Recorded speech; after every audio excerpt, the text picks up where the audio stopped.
se inscreva no canal, curta e compartilhe. Temos vídeos novos todos os dias, 2 vezes por dia. O espírito do café, 3 pontas. Meu avô sempre dizia que as plantações de café tinham alma. Cresci ouvindo histórias sobre a fazenda de nossa família em 3 pontas, onde as fileiras de cafeeiros eram cercadas por um mistério que ninguém ousava investigar a fundo. Quando herdei a propriedade, confesso que senti uma mistura de orgulho e medo. Eram terras vastas, com um casarão antigo no centro, cujas paredes pareciam sussurrar segredos quando o vento atravessava as janelas mal vedadas. A primeira noite na fazenda foi tranquila. Caminhei pelos corredores iluminados por velas, e as sombras dançavam como se tivessem vida própria. A fazenda era antiga, mas parecia bem conservada. No entanto, havia um detalhe estranho. Na parede da sala principal, um quadro mostrava um homem com olhos penetrantes, segurando um ramo de café. Seu semblante era tão vívido que, por um momento, pensei ter visto seu rosto se mover. Quando o relógio da sala bateu meia-noite, senti um cheiro forte de café fresco. Achei estranho, pois não havia preparado nada na cozinha. Segui o aroma até encontrar a porta do depósito entreaberta. A luz fraca da lua iluminava as sacas de café empilhadas, mas algo estava errado. No meio do armazém, um vulto parecia examinar os grãos, movendo-se lentamente entre as sacas. Tentei acender a luz, mas o interruptor não funcionava. Meu coração disparou enquanto me aproximava. "Quem está aí?" perguntei, tentando soar firme. O vulto parou e virou-se lentamente.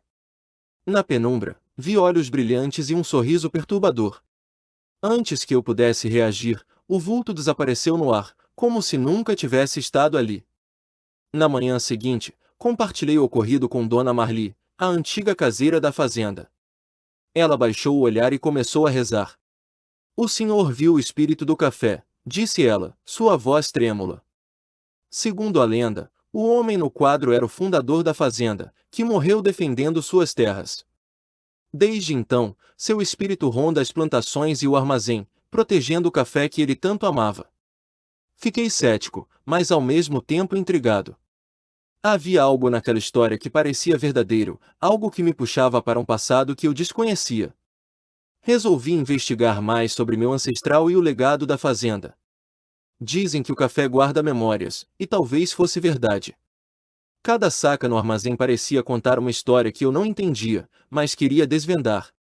Pesquisando nos arquivos da fazenda, encontrei um antigo diário pertencente ao fundador, Augusto de Souza. As páginas estavam amareladas, mas os escritos revelavam um homem obcecado pela perfeição de sua colheita. O diário relatava os desafios enfrentados por Augusto, pragas, concorrentes desonestos e até mesmo disputas familiares. Contudo, o que mais chamou minha atenção foram os relatos de encontros sobrenaturais que ele próprio registrava. Ele acreditava que o espírito do café já existia antes mesmo de sua chegada, protegendo as terras contra aqueles que não valorizavam sua riqueza. Naquela noite, decidi explorar a plantação. O luar iluminava os cafeeiros como um manto prateado. Caminhei até o centro do terreno, onde dizem que Augusto foi enterrado em segredo, para que seu espírito nunca deixasse a fazenda. No meio do caminho, o vento soprou forte, trazendo consigo novamente o cheiro de café fresco. De repente, ouvi passos atrás de mim. Virei-me rapidamente, mas não havia ninguém. A sensação de estar sendo observado era esmagadora. Foi quando vi, entre as fileiras de cafeeiros, o mesmo vulto que havia visto no armazém. Desta vez, ele parecia mais nítido, como se estivesse ganhando forma. O vulto aproximou-se, e eu estava congelado de medo. "Você deve proteger o café", disse uma voz grave e ecoante. "Ele é mais do que um grão. É vida, história, alma." Antes que eu pudesse responder, o vulto desapareceu, deixando-me sozinho no meio da plantação. A partir daquele momento, comecei a acreditar que o espírito do café não era apenas uma lenda, mas uma presença real que exigia respeito. Após aquela noite na plantação, minha visão sobre a fazenda mudou completamente. As manhãs pareciam tranquilas, mas havia uma sensação de vigilância constante. O som das folhas dos cafeeiros balançando ao vento soava como sussurros, e os trabalhadores evitavam falar sobre o espírito do café, embora eu percebesse o medo em seus olhos. Foi então que encontrei algo surpreendente, uma carta escondida entre as páginas do Diário de Augusto. Nela, ele descrevia um ritual que realizava todas as safras para proteger a colheita. O texto mencionava uma árvore de café mais antiga, localizada no coração da plantação. É lá que a alma das terras repousa, dizia a carta. Decidi encontrar essa árvore. Caminhei até o ponto indicado no mapa rudimentar desenhado por Augusto. No centro da plantação, uma única árvore destacava-se das demais. Era maior, com galhos robustos e folhas que pareciam reluzir à luz do sol. Quando toquei seu tronco, senti um calor estranho, quase como se ela estivesse viva de uma maneira incomum. De repente, uma rajada de vento soprou forte, derrubando meu chapéu e espalhando folhas pelo ar. O cheiro de café fresco tornou-se mais intenso, e novamente, senti que não estava sozinho. Foi então que ouvi uma voz, profunda e grave, vinda de todos os lados. Você não é digno.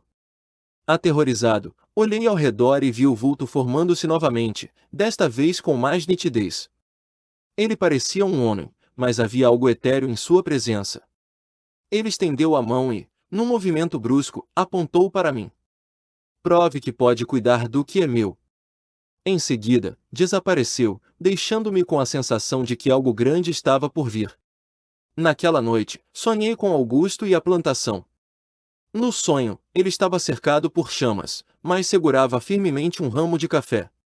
Acordei suado, com o som de batidas ecoando pela casa. Ao abrir a janela, vi as luzes do armazém acesas, embora ninguém estivesse ali. Resolvi encarar o mistério de frente. No dia seguinte, reuni os trabalhadores e pedi que me contassem tudo o que sabiam sobre o espírito do café. Após muita relutância, um deles, um homem velho chamado Zé Bento, revelou o que sabia. Dizem que o espírito é Augusto, mas eu acho que é mais do que isso. É a alma de tudo que vive aqui. Quem não respeita, paga caro. As palavras dele ressoaram em minha mente enquanto me preparava para passar a noite no armazém. Coloquei uma rede entre as sacas de café e apaguei as luzes, decidido a enfrentar o que quer que aparecesse. Por horas, tudo permaneceu quieto, até que o cheiro familiar de café fresco preencheu o ar. O vulto apareceu novamente, mais sólido do que nunca. Desta vez, ele parecia irritado. Você não entende o que está em jogo, disse ele, sua voz reverberando pelo ambiente. O café não é apenas uma plantação. É memória, sacrifício e sangue. Tentei argumentar, explicar que queria proteger o legado da fazenda, mas ele não parecia convencido.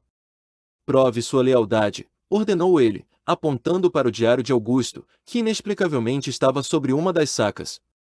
Ao abri-lo, uma página antes ilegível agora brilhava com palavras claras: o café deve ser selado com sangue.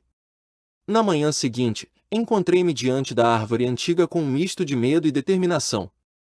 As instruções do diário falavam de um ritual que envolvia enterrar um ramo de café junto com algo de valor pessoal. Com um canivete, cortei um pequeno galho e, sem pensar muito, cortei levemente minha mão, deixando gotas de sangue caírem sobre as raízes da árvore. No mesmo instante, o chão pareceu tremer. A árvore brilhou por alguns segundos, e o vulto apareceu mais uma vez, agora com uma expressão de aprovação. Você entende agora? O café é mais do que terra. É vida, e a vida exige sacrifício.